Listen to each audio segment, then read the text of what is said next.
Assalamualaikum warahmatullahi wabarakatuh. Selamat pagi. Masih semangat anak-anakku sekalian? Ya, mari kita lanjutkan materi kimia kita pada pagi hari ini. Kita sekarang masuk di pertemuan keempat, yaitu sifat kolektif larutan tentang tekanan osmotik. Sudah siap belajar?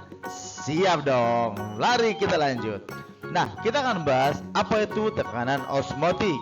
Ini dia definisi tentang tekanan osmotik. Sebelum kita bahas tentang tekanan osmotik, kita akan membahas tentang apa sih osmosis itu. Osmosis adalah peristiwa difusi atau perpindahan pelarut dari suatu larutan yang lebih encer atau pelarut murni ke larutan yang lebih pekat melalui membran semi-permeabel yang hanya dapat ditembus oleh pelarut tersebut. Nah, proses inilah yang membutuhkan tekanan osmotik. Apa sih tekanan osmotik itu? Tekanan osmotik adalah tekanan hidrostatik yang terbentuk dalam larutan yang lebih pekat. Saat osmosis terjadi, tekanan osmotik inilah yang akan mempertahankan kesetimbangan osmotik. Nah, kalau masih bingung, mari kita lihat bagaimana proses terjadinya osmosis dan penggunaan tekanan osmotik itu sendiri. Fokus ya anak-anak, ini dia proses terjadinya osmosis. Ada gambar A, gambar B, dan gambar C. Pada gambar A adalah keadaan awal, di mana pada tabung A dan tabung B. Tabung A adalah pelarut murni atau air murni, dan tabung B adalah berisi larutan. Nah, di bawah tabung B itu ada membran semi-permeabel.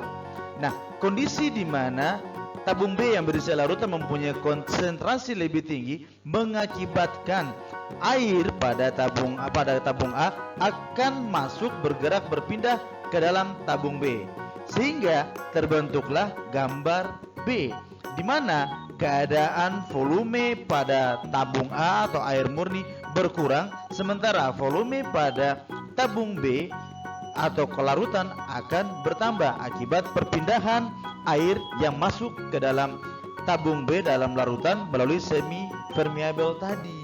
Nah, keadaan inilah yang dinamakan osmosis. Ada perpindahan, ada pergerakan air yang masuk melalui membran semi permeabel ke dalam tabung B.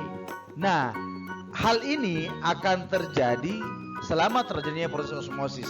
Jika sudah terjadi kesetimbangan di dalamnya, terjadi kesetimbangan osmosis di dalamnya, maka proses itu akan berhenti dengan sendirinya. Nah, itulah yang disebut adanya tekanan osmotik di dalam tabung B tadi. Nah, kalau untuk mau mengembalikan kondisi tabung gambar B pada kondisi A, dibutuhkan pengaruh tekanan dari luar seperti pada gambar C. Bagaimana? Sudah paham proses osmosisnya dan pengaruh tekanan yang terjadi pada osmosis? Oke, kita lanjut. Sekarang Bapak akan menyampaikan tentang persamaan tekanan osmotik. Apa saja sih? Yang pertama, ada Pi sama dengan M kali R kali T. Dan yang kedua adalah Pi sama dengan M kali R kali T kali I. Untuk rumus yang pertama adalah berlaku pada zat-zat yang non-elektrolit, sementara rumus yang kedua berlaku untuk zat-zat yang merupakan senyawa atau zat-zat elektrolit.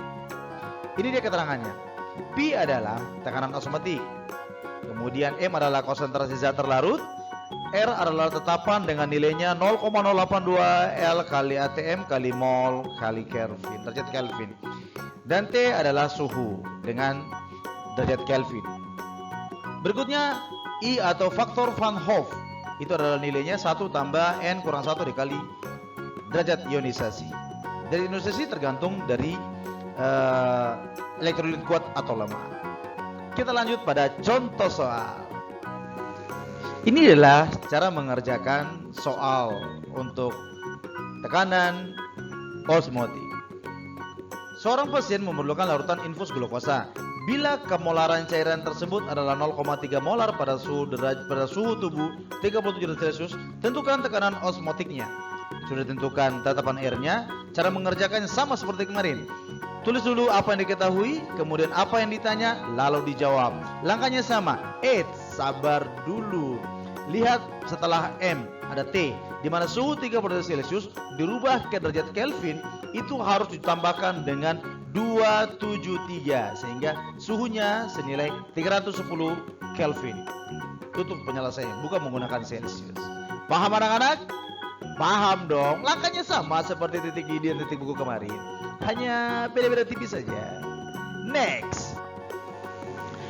Ini dia penerapan tekanan osmotik dalam kehidupan kita sehari-hari. Bapak sampaikan beberapa saja ya, sisanya nanti kalian kerjakan di LKPD. Yang pertama, ada pembuatan manisan. Proses pembuatan manisan ini menggunakan konsep tekanan osmotik. Nanti cari tahu bagaimana cara pembuatannya di LKPD. Yang berikutnya, cairan infus. Nah, cairan infus ini juga merupakan penerapan tekanan osmotik. Jadi kalau Anda yang malas-malas makan, jatuh sakit, diinfus bro, pakai cairan infus. Yang berikutnya, ada pengawetan makanan. Nah, pengawatan makanan ini pasti menggunakan garam. Penggunaan garam ini sudah kita pakai di pembelajaran sebelumnya kan, dalam pembuatan es krim. Di sini dipakai juga. Sampai sini paham anak-anak? Baik, selanjutnya kita akan mengerjakan pekerjaan kita di lembar kerja peserta didik. Sampai jumpa di pertemuan berikutnya.